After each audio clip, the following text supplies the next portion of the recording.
questions right now. It looks like we've got this press conference. Let's go ahead and head out now to police headquarters and listen in. Breaking press conference live.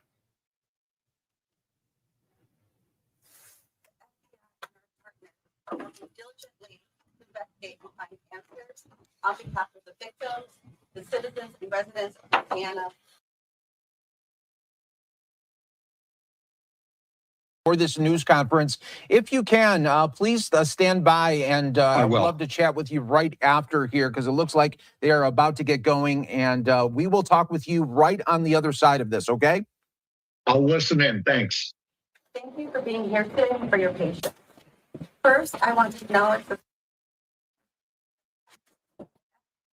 partner working diligently to investigate and find answers residents of Louisiana and everyone visiting the city. I'm going to provide you some facts and information about what we do know. I know that all of you will have questions, and we will try to provide some answers. But this is an ongoing investigation that's rapidly evolving. So there are some questions I will be unable to answer at this time.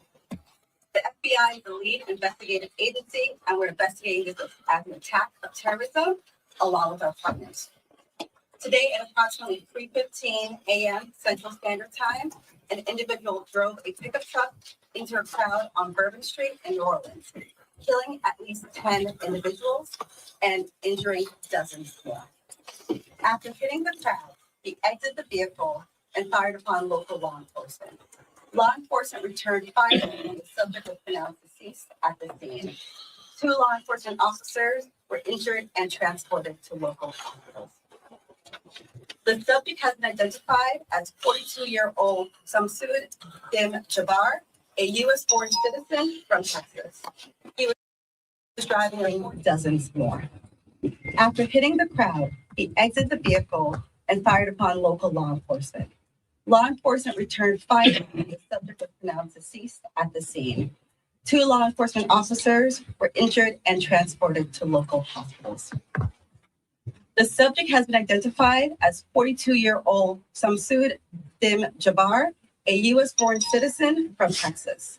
He was driving a Ford pickup truck, which appears to be rented, and we are working to confirm how the subject came in possession of this vehicle. An ISIS flag was located on the trailer hitch of the vehicle, and the FBI is working to determine the subject's potential associations and affiliations with terrorist organizations. Weapons and potential improvised explosive devices, IEDs, were located in the subject's vehicle. Other potential IEDs were also located in the French Quarter. Aggressively running down all of the leads to identify the possible subject's associates. We're working to ensure that there is no further threat. We do not believe that Jabbar was solely responsible. We are aggressively running down every lead, including those of his known associates. That's why we need the public's help. We are asking if anybody has any interactions with Shamsud-Din Jabbar in the last 72 hours that you contact us. The FBI is asking the public's help. We're asking anyone who has information, video, or pictures to provide it to the FBI. We have set up a digital tip line as well as our 1-800 number, 1-800-CALL-FBI. Please provide us with any information that can assist us in this investigation. Once again, thank you for your patience and assistance. For an updated statements or information, please check the FBI's website and our social media accounts.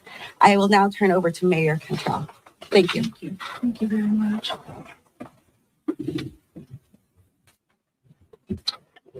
Thank you, Agent Duncan, for your leadership and the full support of the FBI.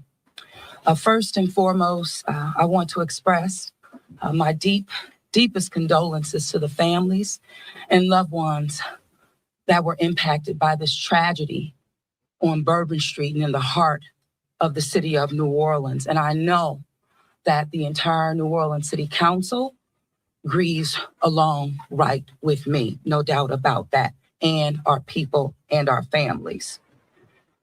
My priority will continue to be to ensure that victims that remain on Bourbon Street now will be serviced and removed as soon as possible. But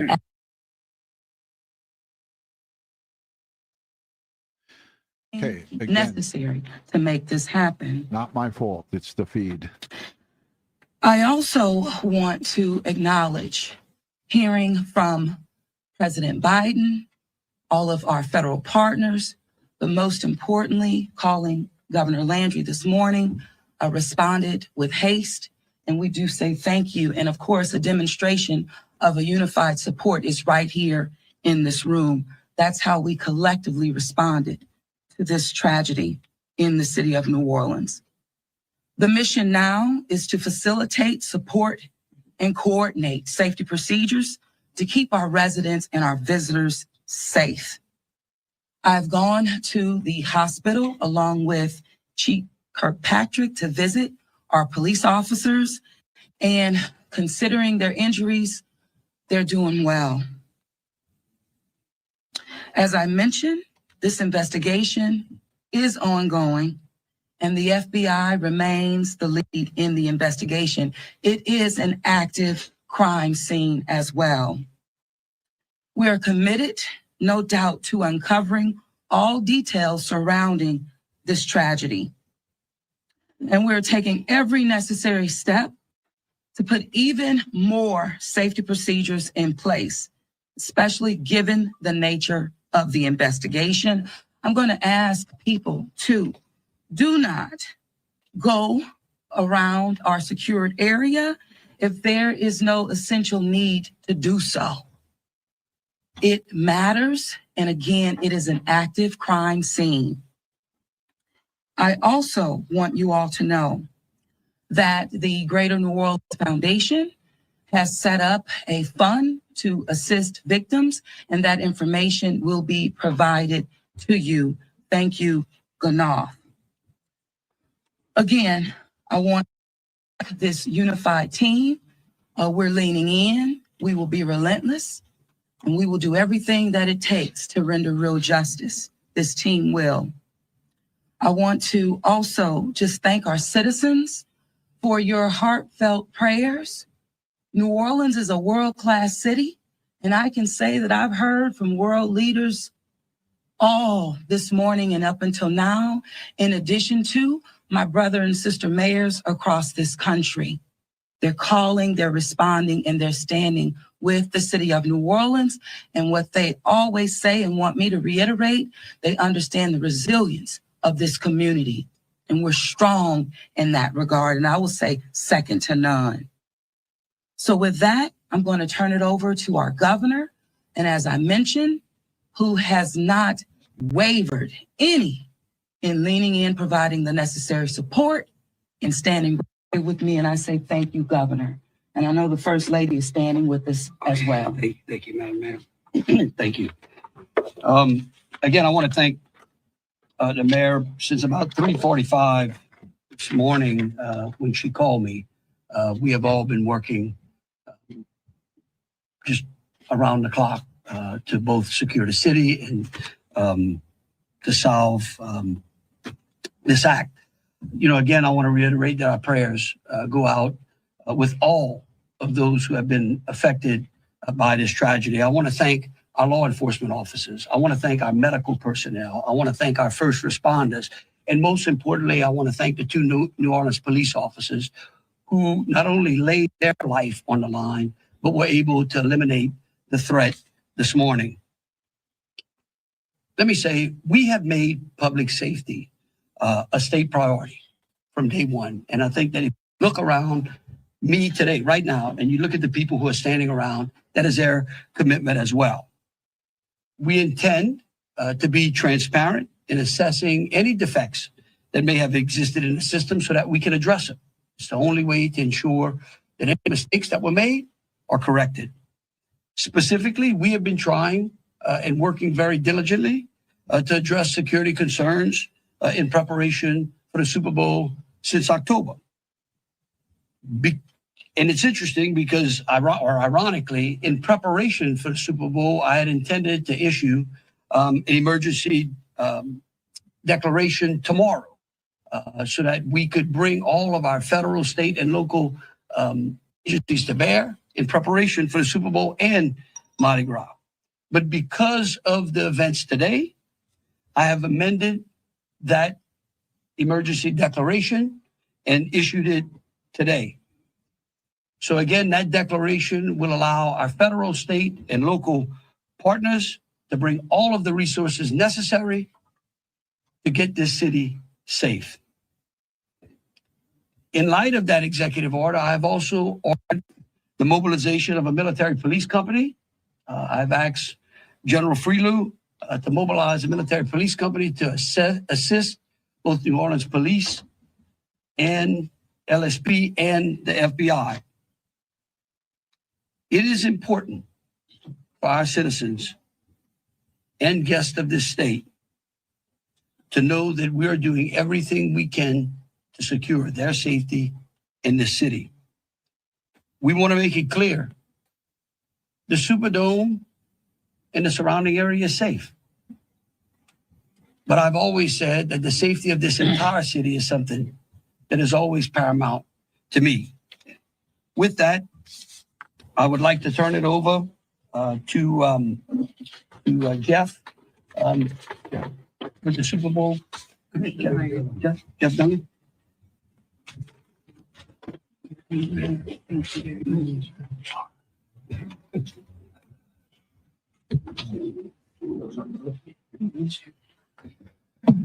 Good afternoon. Obviously, we wish we weren't here for this reason today. The Sugar Bowl Committee has a 90-year history of being a good corporate citizen for the city of New Orleans, and that's why this tragedy hurts us as much as anybody right now. So our condolences, thoughts, and prayers go out to the victims and their families as we all work through this. Of course, anytime we have a major event in the city of New Orleans, public safety is paramount, and we have full faith and confidence in the governor and the mayor and all the assets, the federal, state, and local resources that they've applied to this event so that we can ultimately bring those responsible to justice and carry on with the major events that we have in front of us. Speaking of which, we were scheduled this evening to have a CFP quarterfinal played in the Superdome at 7:45. We have been in consultation with ESPN, with the college football playoff, with the Southeastern Conference, with the University of Georgia, with Notre Dame, all parties, and all agree that it's in the best interest of everybody and public safety that we postpone the game for 24 hours. Work is fast about to set up a safe and efficient and fun environment for tomorrow night. There'll be more details on that in the coming hours, but for now, that's the plan. We're going to move forward and play the game. And again, we reiterate our thanks to everyone up here for the important work they're doing. We live in the fun and games world with what we do, but we certainly recognize the importance of this, and we're going to support it 100%. So thank you. I'd like to bring up Senator Kennedy.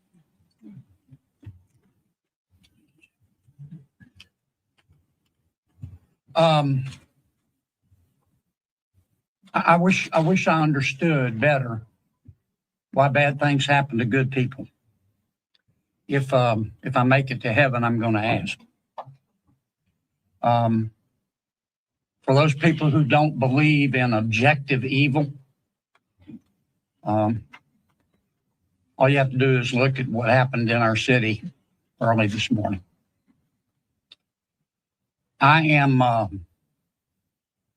If this doesn't trigger the gag reflex of every American, every fair-minded American, I'll be very surprised. I'm here because these are my people. I'm here because these are my people's friends. I'm here because there are a lot of Louisianians that are scared tonight. I don't want them to be. There's a lot of information going around. Some of it is actually true. Some of it isn't. The federal government is now in charge of this investigation. By that, I mean the White House, the FBI, the Department of Homeland Security, and the Department of Justice. I have not talked to the FBI. Maybe they've talked to my staff. I don't know. I did talk to the Secretary of Homeland Security a little while ago. And I told him that with all the respect I could muster, that we expect to put the full force and resources of the federal government behind this investigation. Our state troopers, our local police departments, our sheriffs, we've got many sheriffs here today, have been terrific so far. Federal government is cooperating with them. I hope that will continue. Here's what I want to ask from the federal government. Catch these people. Catch these people. And then tell the American people the truth. Now, I don't want you to tell us yet anything's going to interfere with your investigation. And there are things that I've been told that I think are true that I'm not sharing with you today because it could interfere with their investigation. But after we get to the bottom of this, I need to tell the American people the truth, and the people of New Orleans the truth, and the people of America the truth. I think the mayor and the governor are very wise to postpone this ball game for 24 hours. There's just too much stuff we don't know, and it's just not worth it.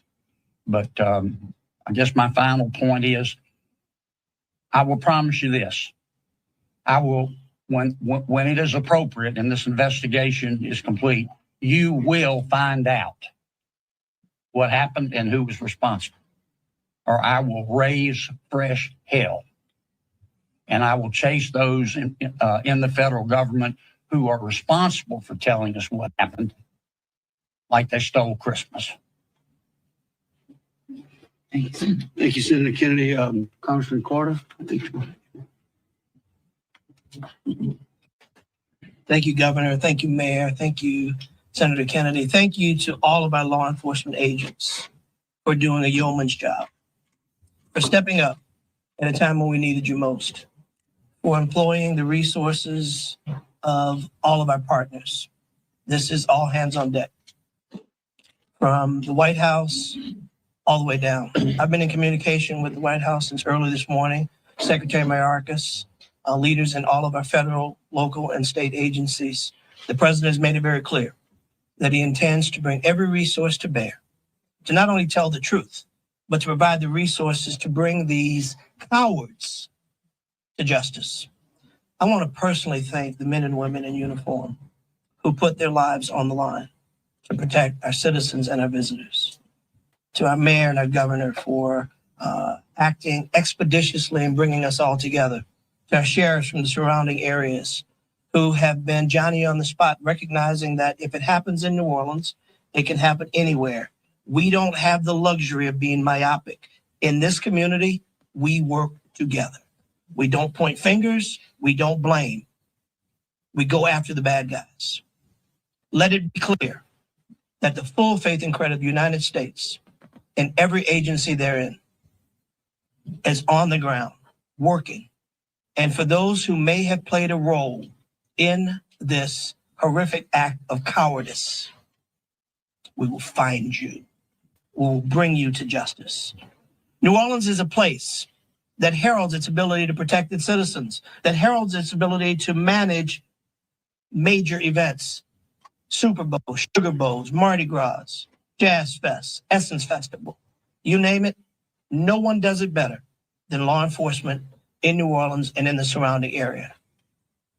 Kudos to those two officers who've been wounded. Our hearts go out to those who lost loved ones. Our hearts go out to those who are wounded and on the mend in the hospital. Citizens, now is the time to stay calm, to be vigilant. This is not a time to come out to sightsee. Listen to your federal, local, state officials. Be vigilant. If you saw something, say something. If you know something, tell someone. There are tip lines, there's information available. Please, all hands on deck. Rest assured that the decision that was made to postpone the game was not done lightly. It was done with one single thing in mind: public safety. making sure that the citizens and visitors of this great city, not only for this event, but for every event you come to in Louisiana, that you will be safe. And we will use every resource possible. As the governor has said, as the mayor has said, and every law enforcement agent here has said, our energy, our commitment will be to make sure that you are safe now and for every event in the future. God bless you, and let's stay strong. Thank you, Congress. Attorney General.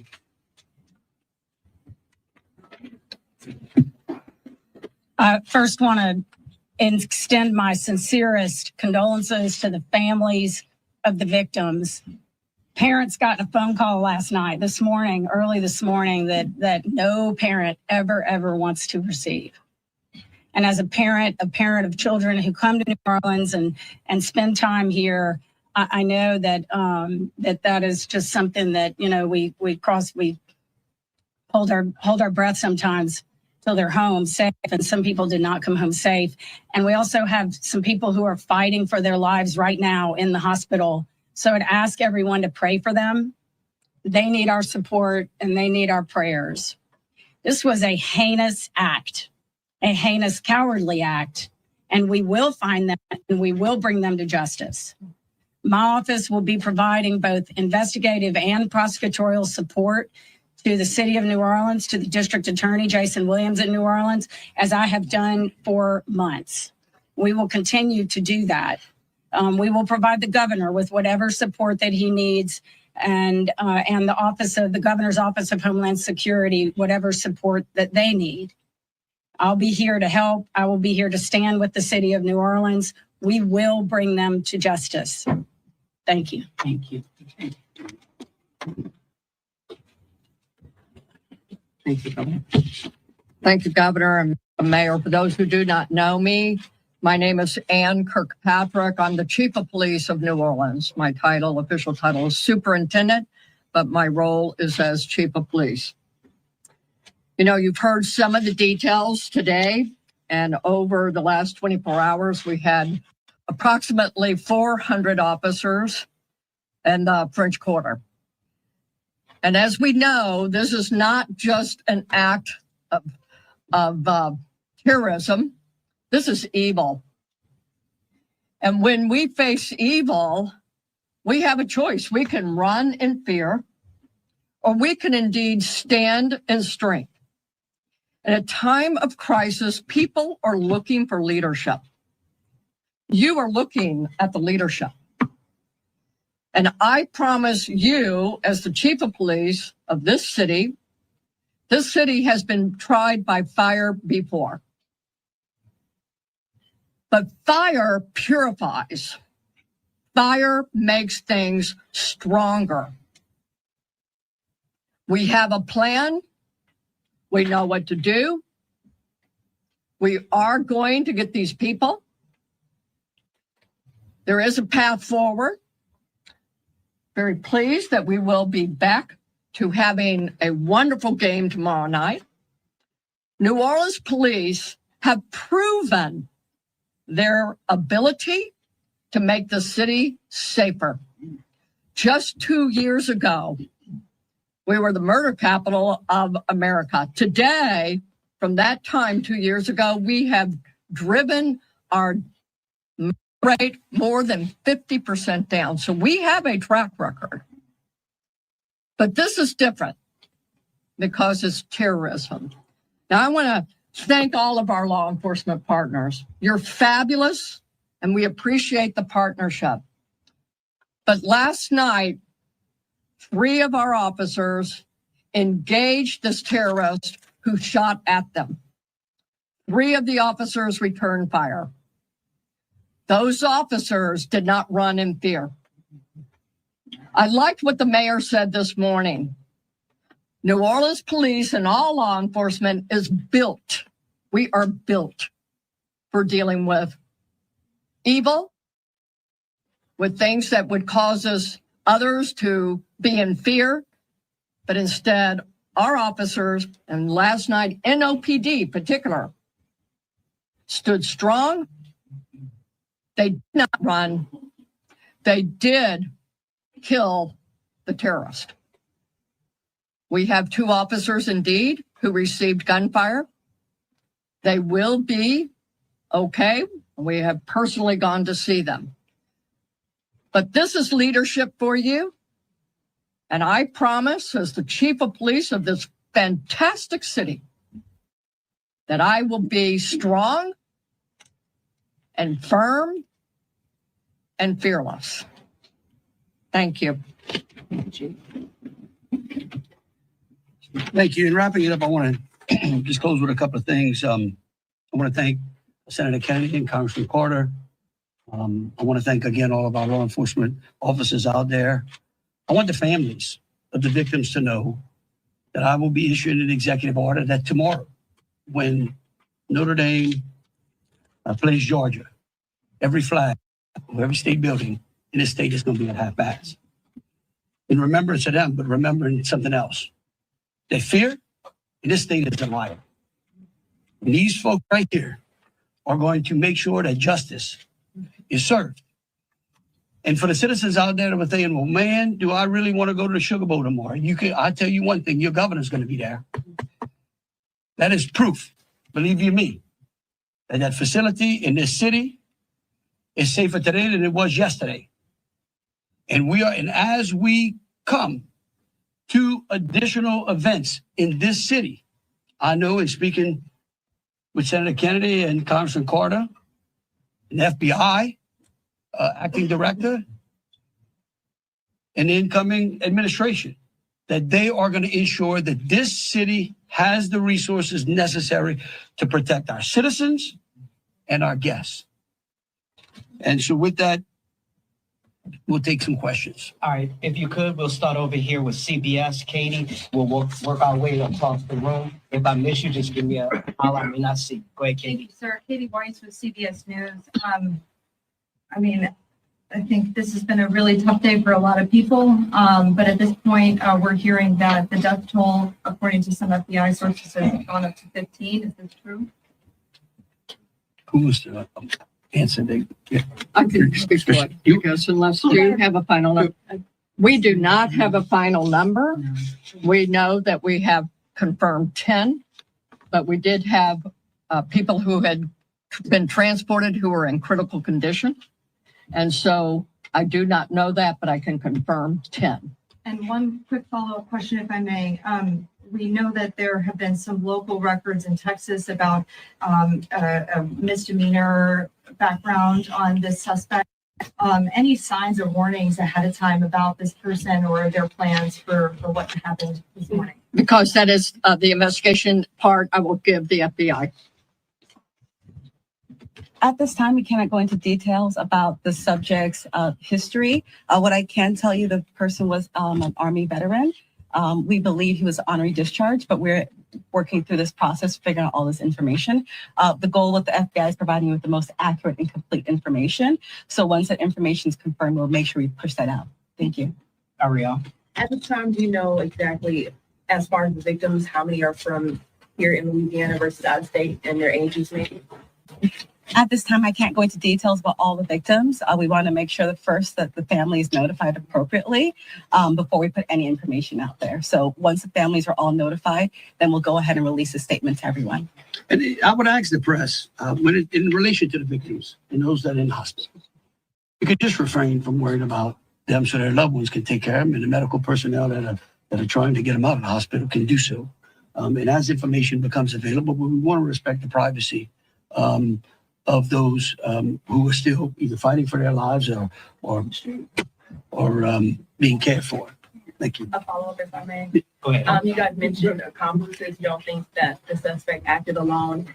About how many more suspects are you guys looking into at this point?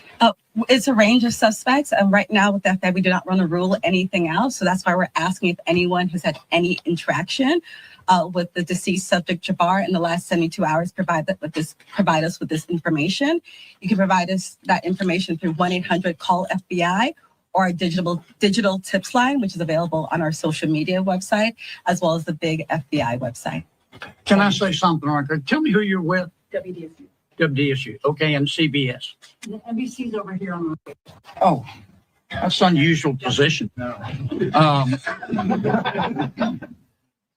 don't get it. You wouldn't. Look, the FBI is not going to be able to answer those questions. Okay. They will eventually. I promise you. Okay.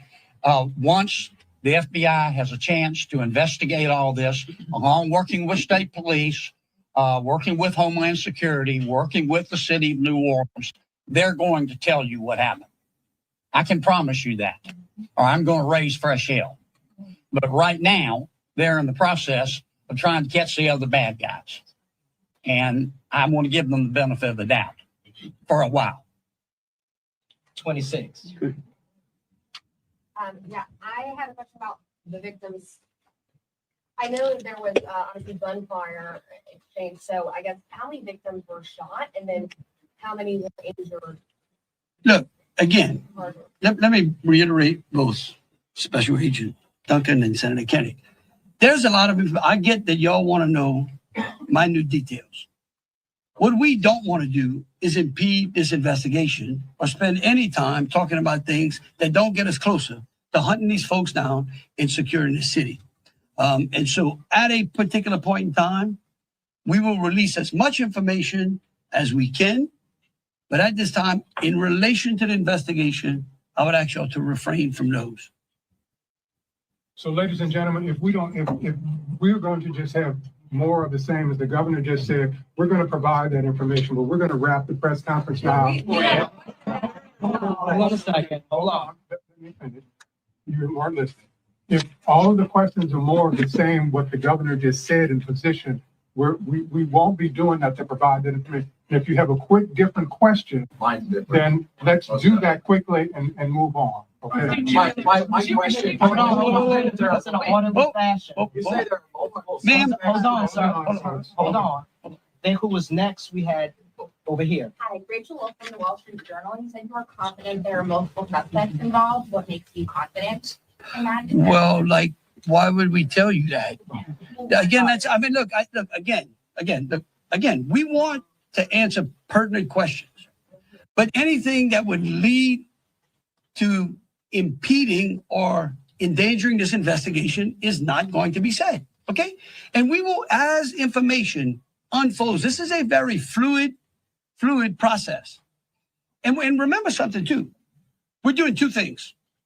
We're hunting some bad people down and we're securing the city too. We're getting ready for a Sugar Bowl tomorrow.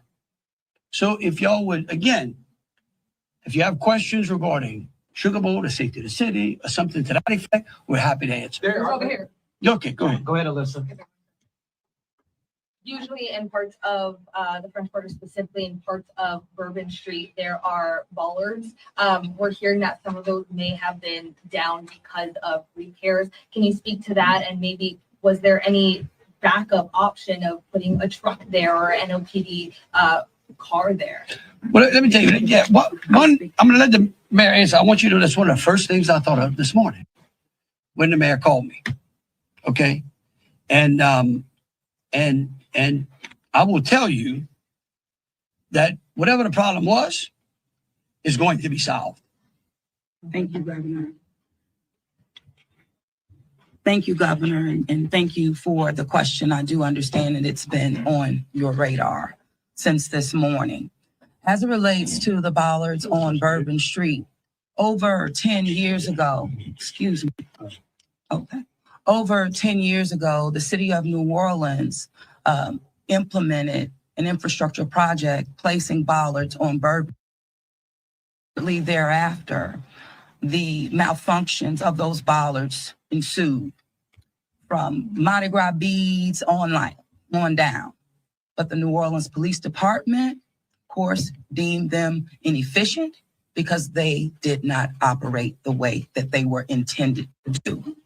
Because the city of New Orleans is hosting Super Bowl this year, it gave the city of New Orleans an opportunity to go further and deeper with infrastructure improvements, as we've been talking about.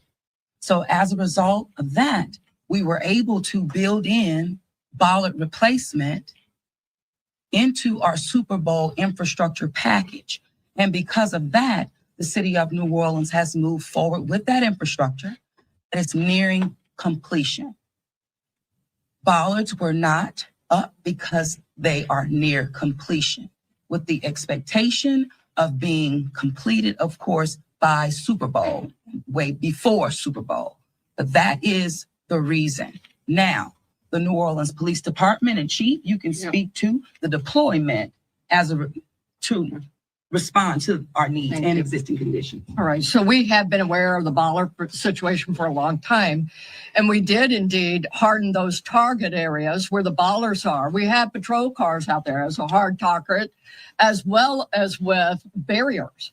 Now, I want to share with y'all, if you did not know, that this particular terrorist drove around onto the sidewalk and got around the hard target, where he did have a car there. We had barriers there. We had officers there, and they still got around. Now, the wedges that you see out there as well, we knew that that had malfunction problems. And I want you to understand, and it got stuck. There is no way that ambulance could get in or out. People couldn't get in and out. So we knew that these were malfunction. So we did indeed have a plan, but the terrorist defeated it. A follow-up, if I Yeah, may. let me just say this. We recognize we got a problem right here, right? They're on the defense here. We're going to fix it. It is going to be a top priority as we go into the Super Bowl in Mardi Gras. And the solution that we're going to come up with is going to be a permanent one. It's going to be placed into the standard operating procedure of having major events and securing that quarter. Follow-up, if I may. Obviously, Sugar Bowl postponed till tomorrow, but I'm sure after that game, a lot of people are going to want to celebrate, or they're planning to keep Bourbon Street closed. What does that look like? So right now, Bourbon Street is an active crime scene, and the FBI is in charge of it. When they clear it, and it does not become an active crime scene anymore, we're going to open it up. Olivia Young with Fox 8. Can we ask about this military police presence, that you want to call it? Is this a private security like Blackwater? Also, would that be a first that a private security firm is mobilized to supplement local and state law enforcement? No. We're not. This is our National Guard. These are our citizens that we're bringing in. It's a military police company that we recognize. We need some more resources. We need some more boots on the ground because, again, what we're doing now is twofold. We've got an active investigation and we've got enhanced security. Before this event, we were just enhancing and working on security. So we brought some additional resources. Jesse Kurtz with NBC News. Thank you for holding the press briefing. I just want to clarify something first. Talking about bollards that are being repaired, talk about a lift gate that are replaced and then a lift gate that's not been working. Was there a vehicle in place of that lift gate last night? Were there things in place of those bollards which are being repaired? Sure, the chief spoke to the plan in place, and that is yes. That was indeed. So anything that is currently in the midst of being repaired had backup replacement. It had vehicles and officers were there where all of those ballasts have been. We had that. We knew. So we did have it. And like I said, in this particular case, terrorists just went all the way around up onto the sidewalk. And for the lift gate, what about for the lift gate? Was there a vehicle like backing in and out to block that lift gate area, or was that just down and open? That's what we've heard from witnesses. Chief, Captain. The reason I'm calling the captain, he's the captain over that district. And that is a question I'm going to let him address for you. Good evening, everybody. I'm Captain LaJean Roberts of the 8th District. Yes, we did have strategically placed right in front of the wedge, preventing access onto the roadway. And in terms of the framework of security that was already in place on Bourbon Street, I know this is an ongoing project of improvement, but with how that was all aligned, was someone getting up on a sidewalk considered impossible or nearly impossible, or was this not something you expected you would have to account for? Yes, of course, it wasn't something we expected to account for. The bollards they're actually wedges. They're strategically placed 5 locations throughout the French Quarter on the roadway. This particular terrorist drove onto the sidewalk behind the police car to gain access to the 100 block of Bourbon Street. So if you're worried about someone ever driving down Bourbon Street, why weren't you worried about someone driving up the sidewalk in the same way, or at least bracing for you the same way? For all Okay. All right, look. We can go on what ifs forever. This is evil. And that guy could have easily gone down the sidewalk of Canal Street, where there were a ton of pedestrians on there as well. And there are No, that's right. Little right. Right. Hold on a second. We gotta move on. Just want you to know, however, we recognize, I said earlier, that where there are defects in this system, we are going to be transparent and we are going to address them with the city and make sure that we fill those gaps as best we can. Yeah. Yeah, Chelsea Grace with Axios. I have a question just about sort of ongoing public safety today. Special Agent mentioned 2 possible IEDs.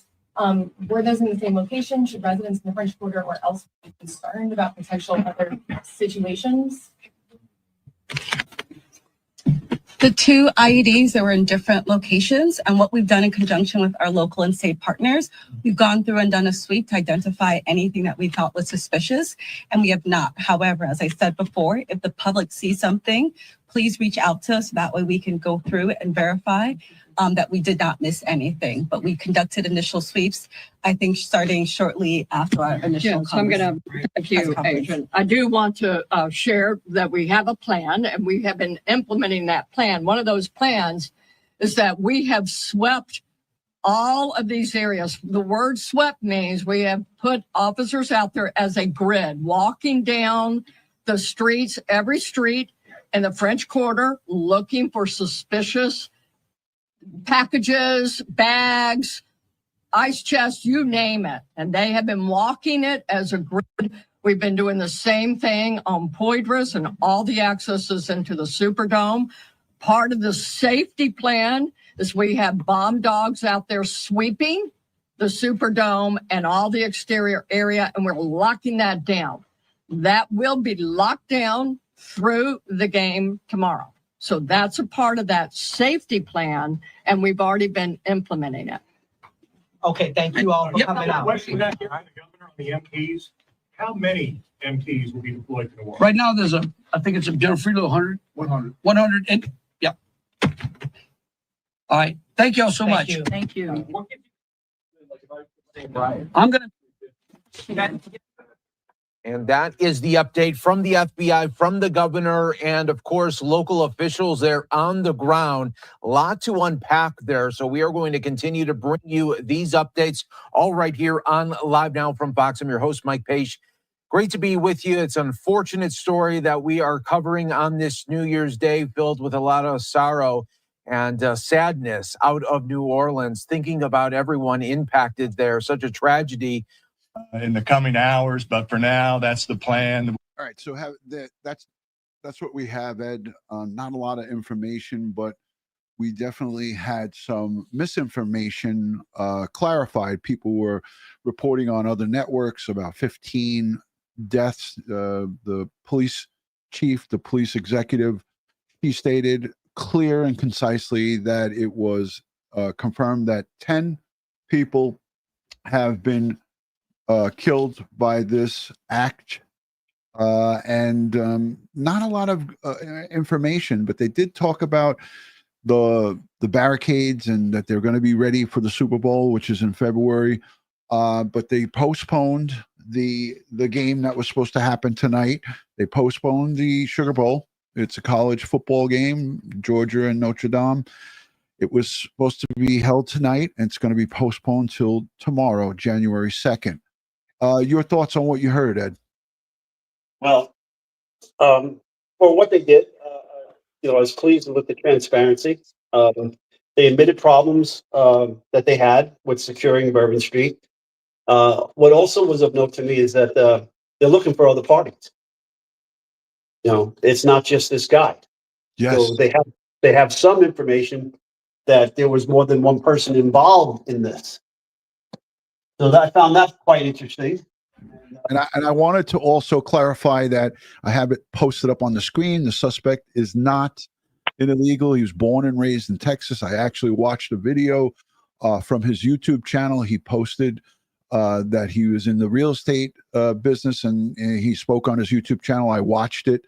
But there's a picture of him down in the corner, in the right corner of the screen. He's not illegal, born and raised in Texas, and served 10 years in the U.S. Army. But as you said before, Ed, radicalization can happen here at home. He doesn't have to be from outside the country. But we saw so many people in the chat and so many news outlets reporting that he came across the border illegally, and that, in fact, was not true and not the case. When I made the reference of sand trucks, I know down south we don't have the storms. They don't have, a need for that. But even a sanitation truck filled with sand or filled with, with weight can block street corners temporarily. Or as we see with the United Nations General Assembly, Ed, we take those concrete barriers that you see on your nation's highways, and the DOT, the Department of Transportation, could provide to New Orleans concrete barriers that could be placed temporarily for events like New Year's Eve celebration on Bourbon Street. And that pickup truck would not have been able to bash through those concrete barriers that you put temporarily there. Well, even if you wanted to do something more permanent, you could have put more permanent structures on each of those corners of that intersection. You see them in front of all the federal buildings and other buildings that are being protected for standoff distances from what we call VBEDs, vehicle-borne improvised explosive devices, so that we stop those vehicles from getting close to the target, so they can't detonate close to the target. Now, I mean, these can be very decorative and they can be quite fancy, but like whether they're steel post or steel round decorative posts on the corners to stop vehicles from mounting the curb and driving around your defense. Right. I mean, many of things could have done. I was discouraged to see the defensive attitude and the posture that was taking place between the governor, the mayor, the police chief, various officials. I get. Correct me if I'm wrong, chat, but my takeaway from that press conference is it was like a tug of war. It didn't seem like anybody was really interested in saying, hey, listen, this is what we got. This is what happened. This is what we're doing to provide safety. And it happened at the end when the female police executive that is the head of the New Orleans Police Department came on and said, we are making the city safe. We are in the process of securing. So she came on at the end after we watched all of these different politicians, and now I know money comes into play with the Super Bowl in February. This the postponement of the Sugar Bowl, that's also big money and big decisions. But you have to put safety of our citizens and the public in the forefront before money.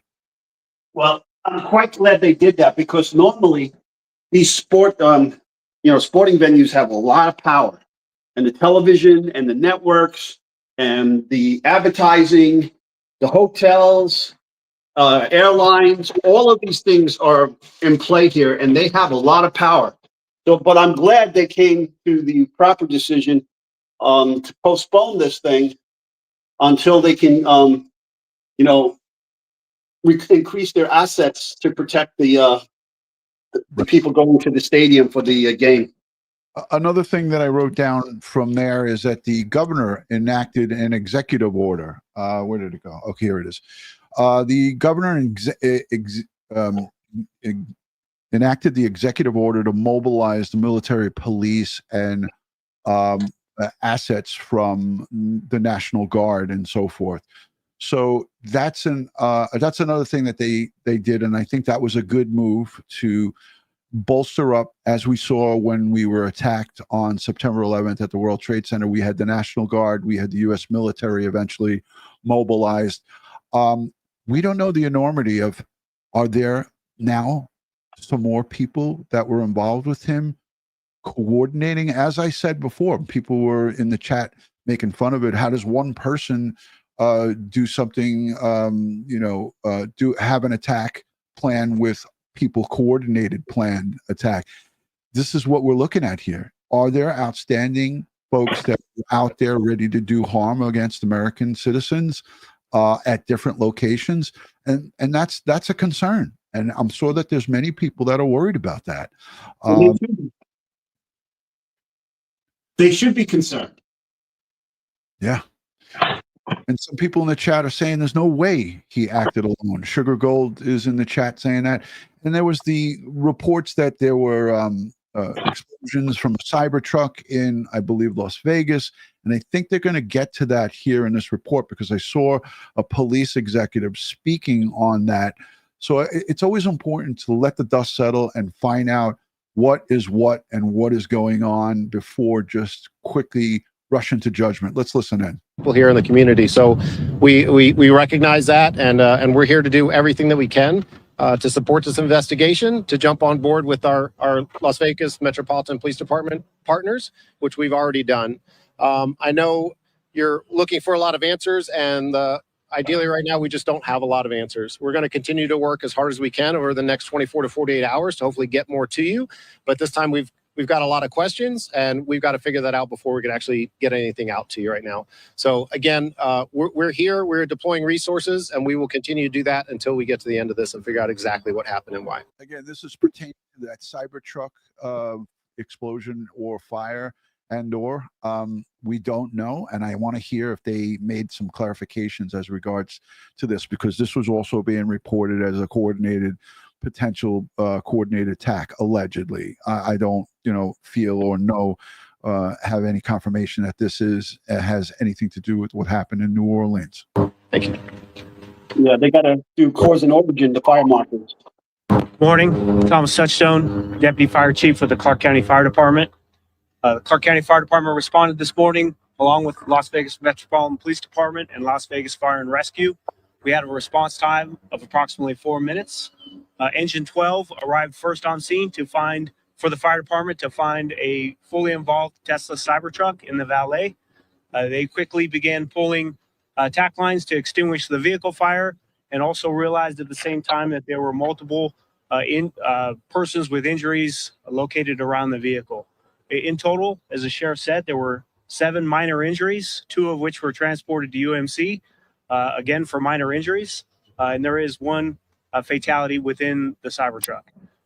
CCFD's remaining on scene in coordination with Las Vegas Fire and Rescue and Las Vegas Metropolitan Police Department to continue to render the scene safe, to make sure that the Cybertruck is fully extinguished as it is now, and then also to recover the victim from the vehicle.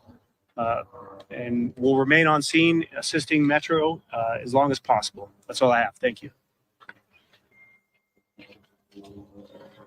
I would also just like to add, I'd like the community to please stay away from the area for right now, because we don't know what we don't know, obviously. I'd also like to thank our Strip Resort partners. As you can imagine, we've had to evacuate the hotel. The vast majority of the people that were staying in the hotel have moved over to the Resorts World. I'd like to thank them for their graciousness in hosting these individuals that are also victims in this as well.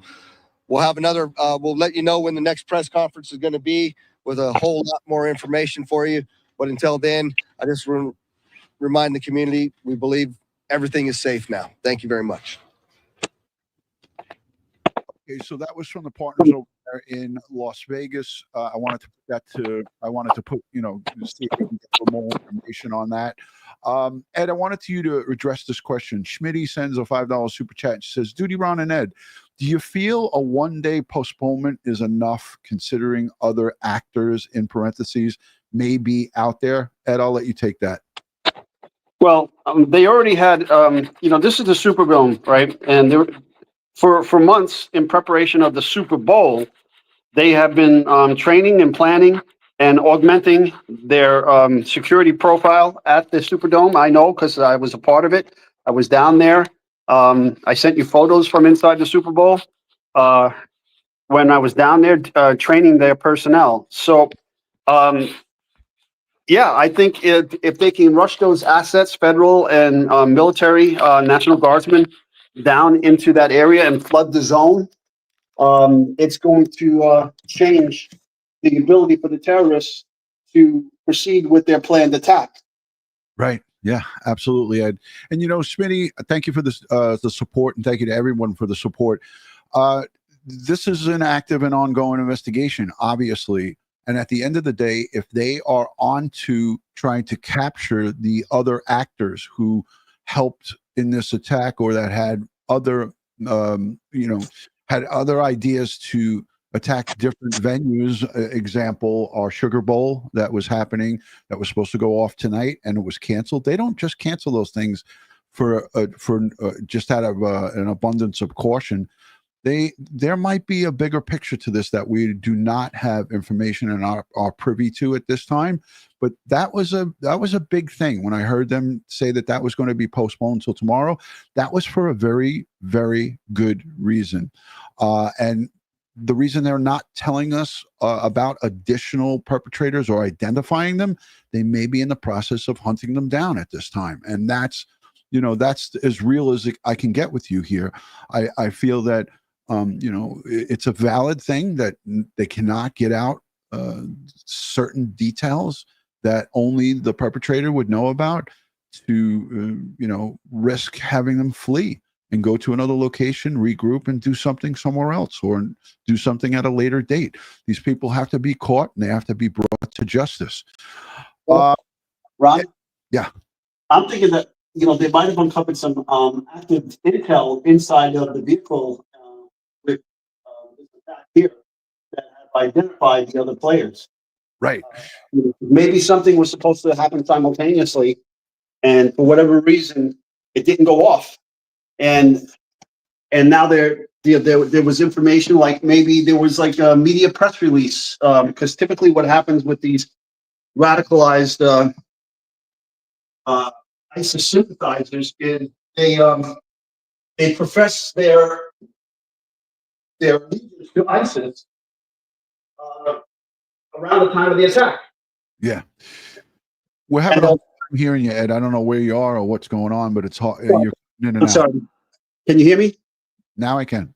Yeah. So what I was saying is maybe they found some active intel inside of the vehicle suggesting additional co-conspirators, additional attacks, additional locations of an attack. Because usually what happens when these sympathizers to ISIS conduct their attack, they leave like a message to the media about why they're doing it and what they're doing it. So maybe something got hung up in the plan, and there was supposed to be like another component to this that didn't go off for whatever reason. And now they have names, locations, and so forth to go look. Right, because we don't know what was inside that vehicle. He might have had a plan of attack written down. He might have had a manifesto. He might have had an electronic device that was readily available to first responders and investigators.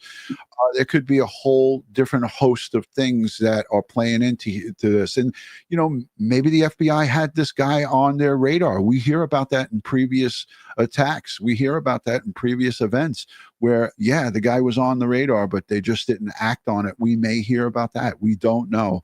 But at this time, everything is in its infancy stage. This happened at 3:15 a.m. local time in New Orleans. Most of us were asleep, and some of the folks that were still out there partying and celebrating bringing in the new year are victims. So our hearts and our prayers go out to the 10 victims or more, that we may see that death toll rise. There is up to 20 or 30 individuals at multiple different hospitals. They listed those hospitals in their initial briefing: Toro, Baptist, Tillman, various different other locations, 26, 4, 4, and 1. We're going to hear more about this as the day unfolds. I want to thank our moderators, our members, our super chatters, our friends who are newly subscribed and that watch Crime Time with DutyRon and Ed Wallace. We try to bring you this breaking news as it develops, and we'll keep a close eye on it. I know, Ed, maybe tonight, later on, we'll if there is more information. If there isn't more information, we'll hold back and wait. But if there's more later on tonight, look for maybe an updated live stream.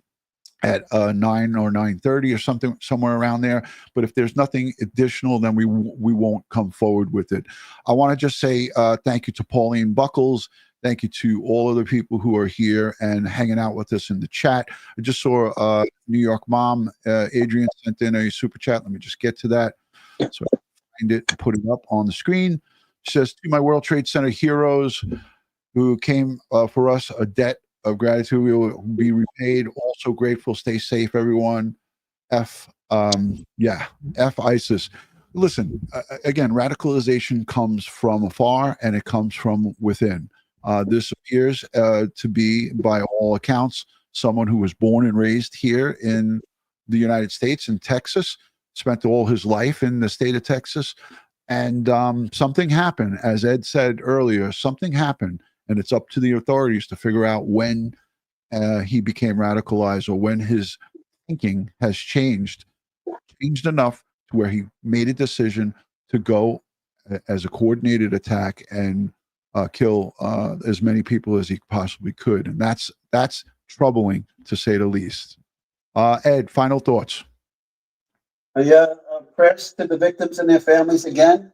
Again, if you see something, say something. Don't be afraid not to say anything. If you think something is suspicious, it may not be a crime, but it's suspicious and you suspect terrorism, get on the horn and notify police. Get the information into the system. If it turns out to be nothing, no harm, no foul. But if it turns out to be something, you can be the hero that saved many deaths. Yeah. And I'm just getting in something from our good friend Matty Boy Sully. He says suspect was killed by the patrol officers, ISIS flag inside the truck, as we know, and 2 homemade bombs. But the pipe bombs, according to Matt, and this is preliminary, it's coming from some sources that he has close in New Orleans, in the truck were not live. No explosives in them found. Not functional. 3 of the bombs around the area, they were not functional. They were not of any threat.